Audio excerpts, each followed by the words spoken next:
स्वागत है दोस्तों फिर से एक बार हमारे यूट्यूब चैनल पर। आज के वीडियो में हम मौर्य साम्राज्य यहाँ पर देखने वाले हैं। इसके पहले हमने प्राचीन भारत का इतिहास यहाँ पर देखा, सिंधु घाटी सभ्यता भी देख लिया, वैदिक सभ्यता भी देख लिया, महाजनपद काल का भी हमने यहाँ पर डिस्कस कर लिया है। अब हम मौर्य साम्राज्य के ऊपर 50 जीके क्वेश्चन देखने वाले हैं। चलिए यहाँ पर वीडियो को स्टार्ट करते हैं। तो हमारे यहाँ पर पहला सवाल है, मौर्य साम्राज्य की स्थापना किसने की थी? तो मौर्य साम्राज्य की स्थापना दोस्तों चंद्रगुप्त मौर्य ने की थी। मौर्य साम्राज्य का समयकाल क्या था?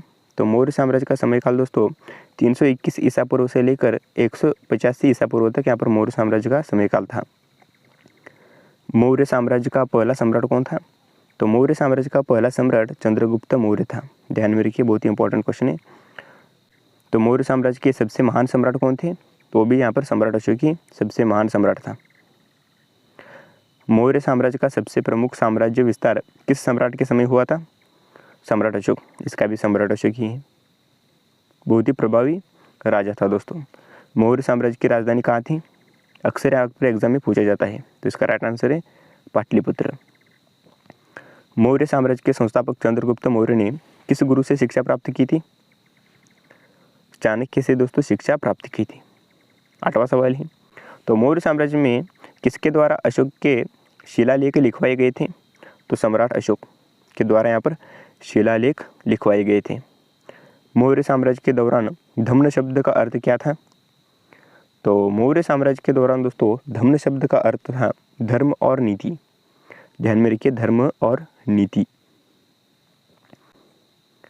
मौर्य साम्राज्य में किस प्रमुख विद्वान ने प्रशासनिक सुविधा किए थे? चाणक्य ने। मौर्य साम्राज्य में किस प्रकार का प्रशासन था? केंद्रीकृत प्रशासन था।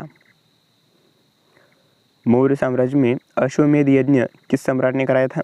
तो चंद्रगुप्त मौर्य ने दोस्तों अश्वमेध यज्ञ किया था। मौर्य साम्राज्य के किस सम्राट ने कलिंग युद्ध के बाद बौद्ध धर्म अपनाया था? सम्राट अशोक ने कलिंग युद्ध के बाद बौद्ध धर्म अपनाया था। मौर्य साम्राज्य में किस प्रमुख जनतंत्र के रूप में माना जाता था? पाटलिपुत्र को प्रमुख जनतंत्र के रूप में माना जाता था।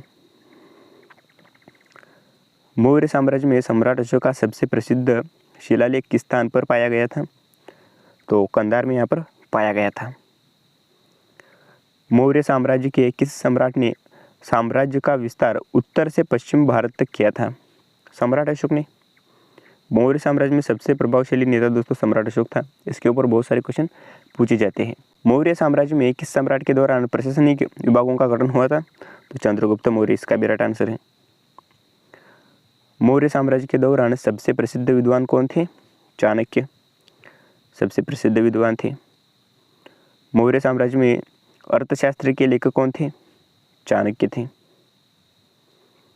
मौर्य साम्राज्य के दौरान वाणिज्य का क्या महत्व था? व्यापार में वृद्धि वाणिज्य का प्रमुख महत्व था। मौर्य साम्राज्य के दौरान सम्राट अशोक ने किस धर्म का प्रचार किया था? बौद्ध धर्म का प्रचार दोस्तों सम्राट अशोक ने किया था। 22वां सवाल है, मौर्य साम्राज्य के किस सम्राट ने भारतीय उपमहाद्वीपों को एकजुट किया था? सम्राट अशोक ने ही किया था। मौर्य साम्राज्य में किस प्रकार का न्याय व्यवस्था था? राजकीय न्याय इस प्रकार का व्यवस्था था।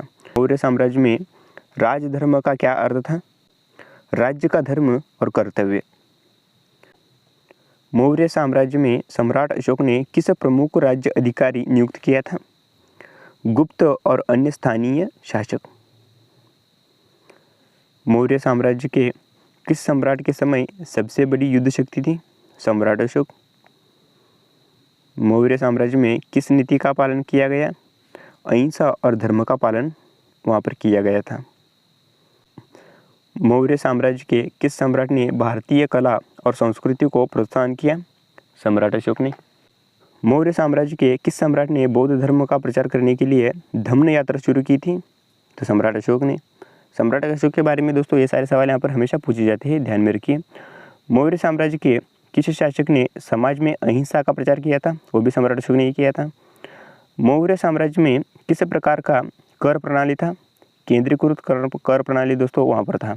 32वां सवाल है, मौर्य साम्राज्य के किस सम्राट ने पूरे साम्राज्य में उन्नत सड़क नेटवर्क का निर्माण किया था? वो भी सम्राट अशोक ने।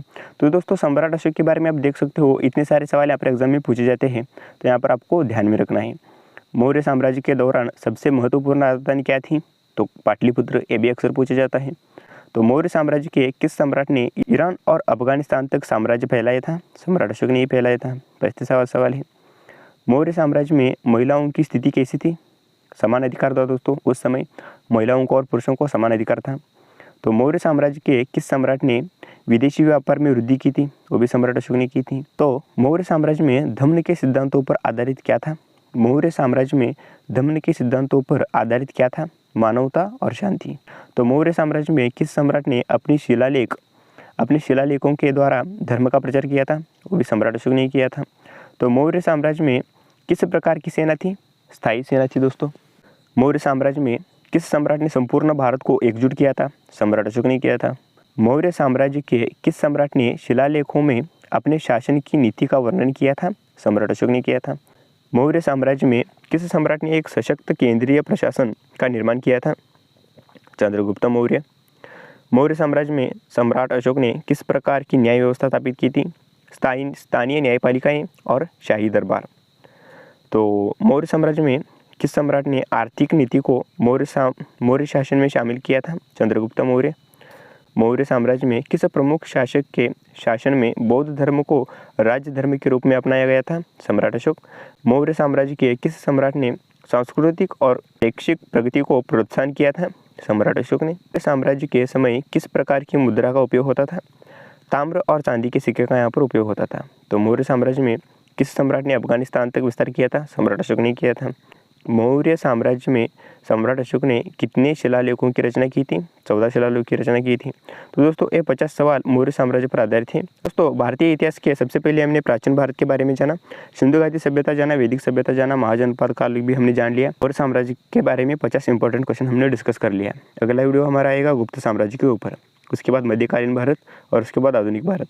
इस तरीके से इतिहास को पूरे डिटेल से हम बारीकाई से यहाँ पर पढ़ाने वाला हूँ आपको। तो वीडियो कैसे लगा नीचे कमेंट सेक्शन में जरूर बताना। वीडियो इंफॉर्मेटिव और नॉलेजेबल लगा हो तो इस वीडियो को लाइक करके चैनल पर नहीं तो प्लीज़ यहाँ पर सब्सक्राइब कर लीजिए। तो मिलता हूँ आपको नेक्स्ट वीडियो में, तब तक के लिए सीखते रहिए, हंसते रहिए, मुस्कुराते रहिए। जय हिंद दोस्तों।